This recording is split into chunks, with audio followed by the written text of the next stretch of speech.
Welcome to the Mental Mastery Breakfast for Leaders.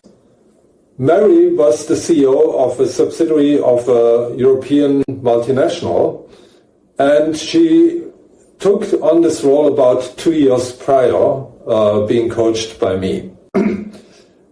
She was actually quite successful. The sales was growing, profitability was there, the team was quite stable, so everything was good. But then global headquarters decided to engage in a merger with one of their key competitors. And that competitor was Asia-based, so their Asian operation was actually much larger than Mary's company in Asia. So that meant for her country that she was running, it meant that the country organization of the merged company and her own company would be put together. But since the local company was larger, the CEO of that company became the main CEO and she became a co-CEO in the new merged entity.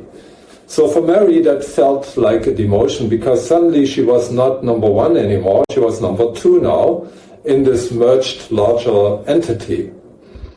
And that had an impact on her motivation. That created some frictions with her co-CEO, who was now number one. And the global management was worried that this may start to impact the organization eventually. So I was engaged as a coach for Mary because they wanted to support her in dealing with this changed circumstances. They still appreciated very much what Mary did before the merger. They still believed she plays an important role in the organization. So by all means, they did not want to lose her. And they heard some rumors that Mary was considering to quit. So when I talked to Mary, she actually did share with me that she seriously considered to quit her job because she didn't sign up to be number two. She was engaged to be number one, and now she was number two. And so it really had an impact on her pride. We did also the assessment, and one of the things I noticed is that she actually had a very healthy self-esteem. Her self-acceptance was pretty high, her self-improvement was pretty high, but her emotional self-management was not that great, and she was also at risk of losing her motivation. In fact, she probably lost some of the motivation already. And she was someone who was really very driven before. And the last thing you could say about Mary was that she was not very motivated.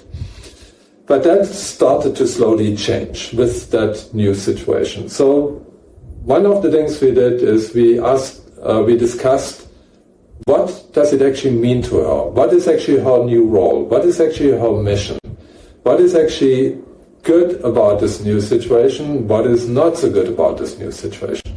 But more importantly, we also discussed, and that's where the mental mastery concept came in, how can you better manage your own emotions so that you feel better about this whole situation. And you may know from previous videos, our emotions are not the results of what happens. Our emotions are the results of how we interpret what happens. And so we were digging into that, and I asked her questions like, so what does it mean to you that you are now number two? Or what do you think is the motivation of the global headquarters to do this merger? What do you think is the future of this merged organization here in this country? What could it mean for your future? All these kind of questions we were exploring.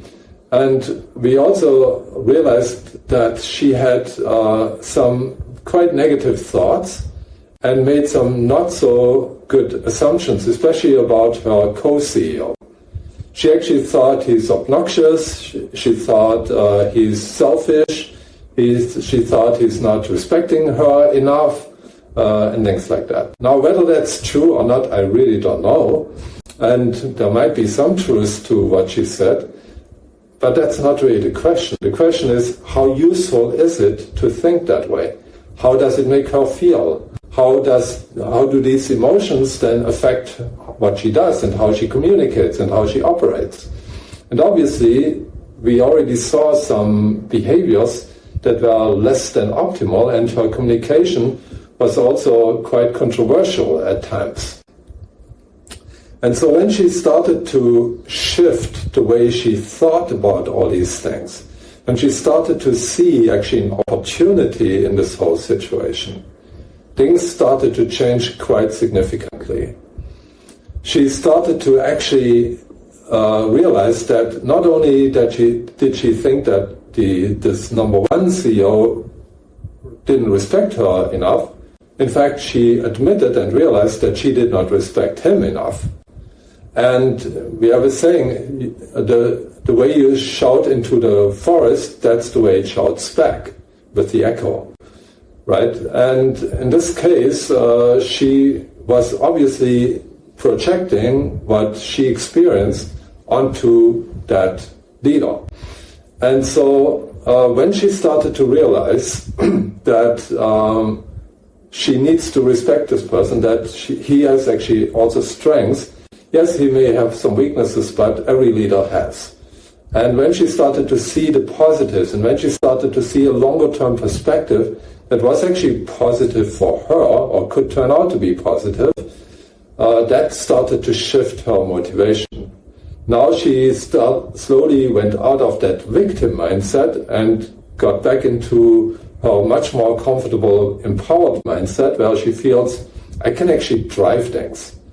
Another thing she had to do is to really negotiate with the co-CEO what exactly should be her role, what exactly, how can she add most value to what he tries to achieve, because he was still number one. And when she shifted from being defensive and from being resistant to actually negotiating and partnering, the attitude of that co-CEO also changed. And he suddenly became much more collaborative with her, actually involved her more in his own decision making, which again gave her the feeling to be respected. And she realized that while this may be a temporary setback in her career, it's actually a great opportunity for her to lead a much larger organization going forward, either if the current main CEO leaves or in another organization in a couple of years from now. So again, better understanding how my own emotions work was really important for Mary. She really learned to change her attitude, to change her perspective, which changed her emotions, which changed the way she interacted with the co-CEO. And eventually she actually got the promotion because the co-CEO actually moved to another country, and then she became the sole CEO of that organization. Yes, that took a couple of years, but in fact she made, in a way, a career step up, because now she was leading a much bigger organization than before.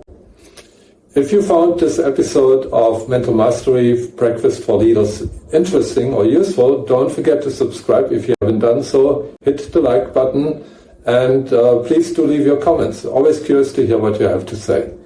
See you again in our next episode of Mental Mastery Breakfast for Leaders.